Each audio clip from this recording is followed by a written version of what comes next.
You feel, however, that we're making progress in this country and worldwide? No. I will never say that progress is being made. If you stick a knife in my back 9 inches and pull it out 6 inches, there's no progress. If you pull it all the way out, that's not progress.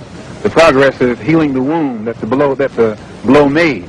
And they haven't even begun to pull a knife out, much less try and heal the wound. They won't even admit the knife is there.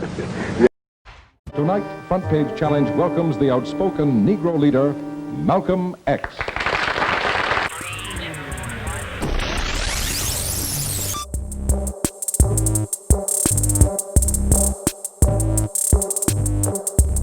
Malcolm X. Sir, what's the real reason why you two men split? Is it merely ideological, or is it personality? What else? Probably personality. It was not the statement that originally was given by the movement when we split. It's more personality than anything else. You've called people like Martin Luther King, who just got a Nobel Peace Prize, an Uncle Tom. Is this correct, first?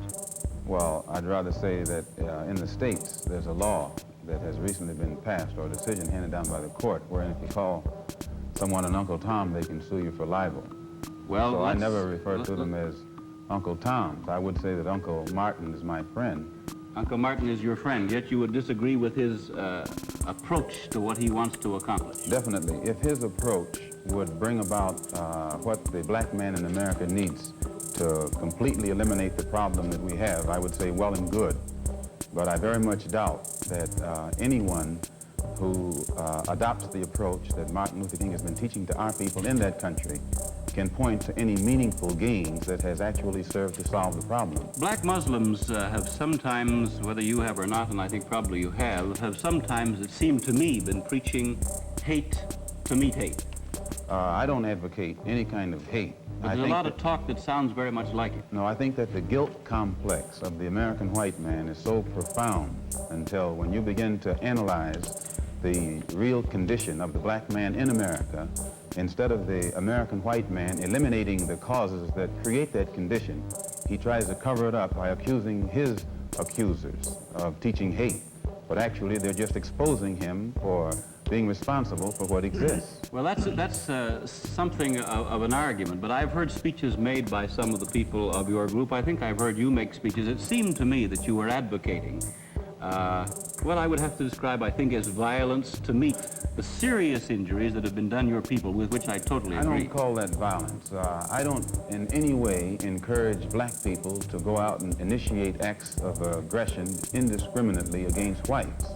But I do believe that the black man in the United States, and any human being, anywhere, is well within his right to do whatever is necessary, by any means necessary, to protect his life and property, especially in a country where the federal government itself has proven that it is either unable or unwilling to protect the lives and property of those human beings. Just before Pierre takes it, you've got a pretty good fighter and the world's heavyweight champion lined up with you to help out. Yes, Pierre. Well, Mr. X, I guess I call you that. Is that the proper appellation, Yes. Mr. X?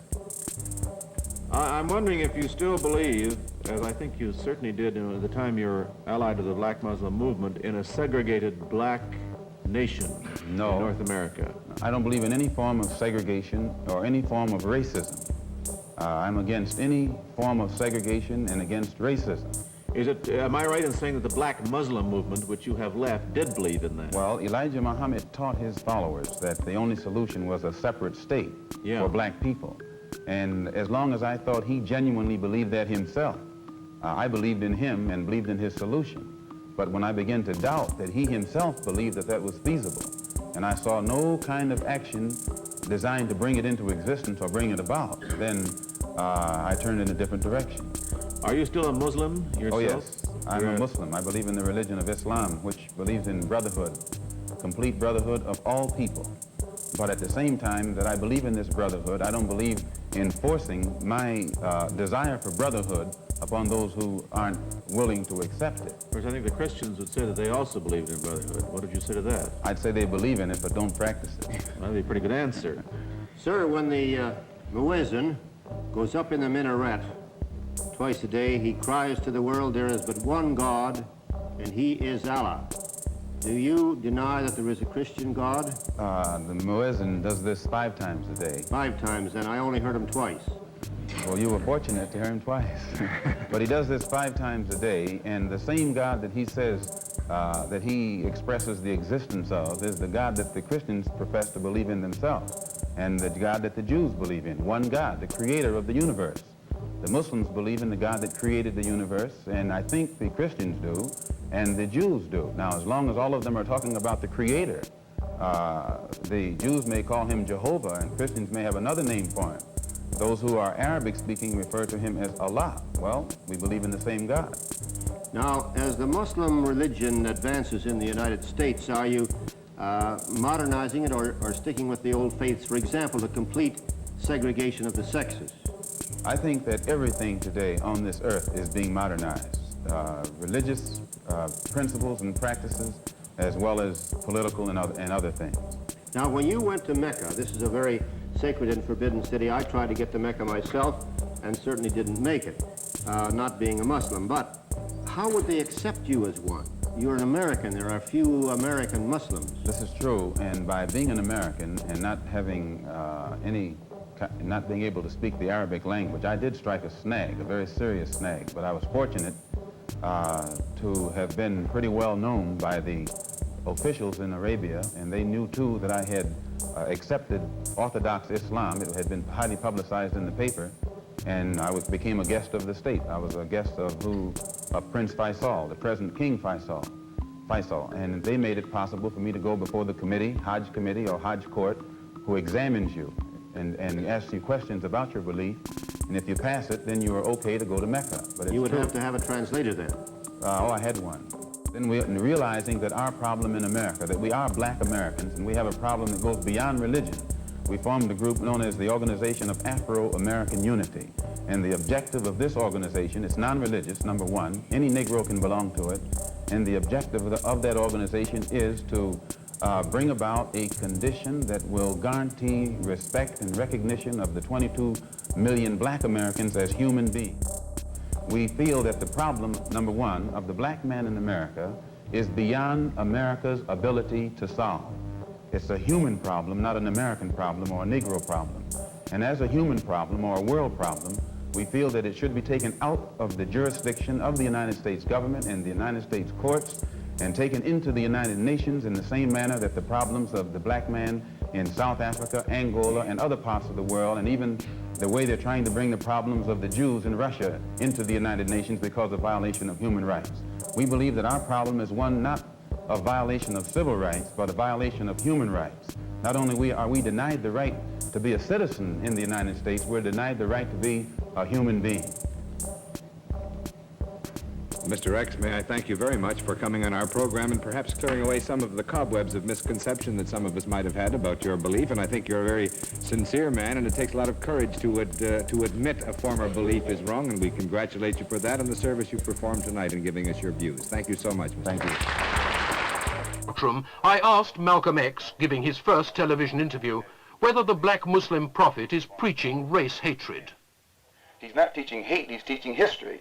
And since the American white man has used his control over the press and over the textbooks and over all forms of media to make it appear that he has done us a favor by bringing us here and enslaving us, then the Honorable Elijah Muhammad has to rewrite history or retell history. And since the white man can't dispute this truth, he tries to defend himself by saying that Mr. Muhammad is teaching hate. It's not hate to say that we were kidnapped and brought here, it's truth. It's not hate to say that we were Jim Crow, discriminated and segregated, it's truth. It's not hate to say that the Supreme Court, which is the highest court in this country, came up with a hypocritical desegregation decision 9 years ago, which they haven't enforced yet. That's not hate, that's truth. You're quoted as having said when an airliner crashed with a number of white people on board that you were glad it happened.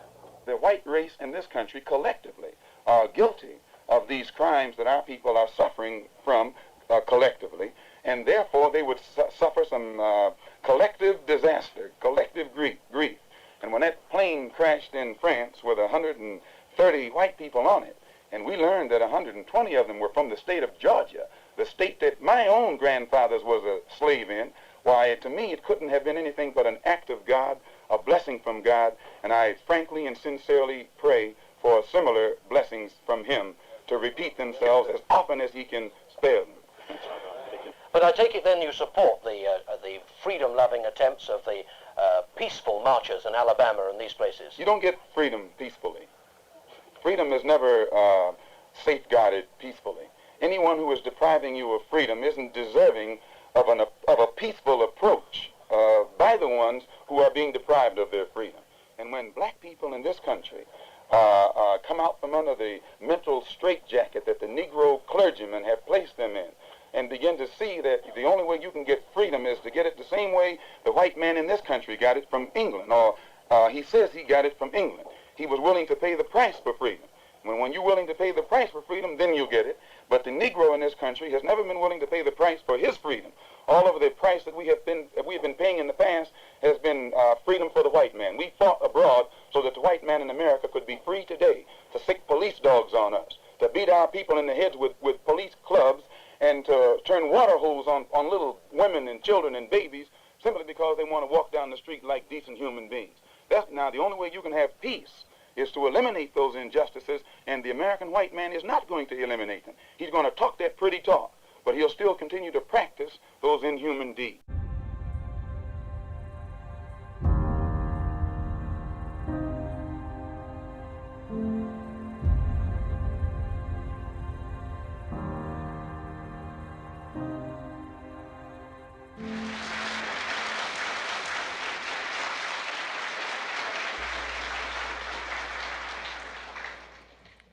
In order for you and me to devise some kind of method or strategy to offset some of the events or a repetition of the events that have taken place here in Los Angeles recently, we have to go to the root. We have to go to the cause. Dealing with the condition itself is not enough, and it is because of our effort toward getting straight to the root that people oftentimes think we're dealing in hate. We are oppressed. We are exploited. We are downtrodden. We are denied not only civil rights, but even human rights. So the only way we're going to get some of this oppression and exploitation away from us or aside from us is come together against the common enemy.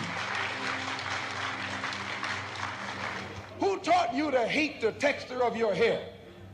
Who taught you to hate the color of your skin to such extent that you bleach to get like the white man?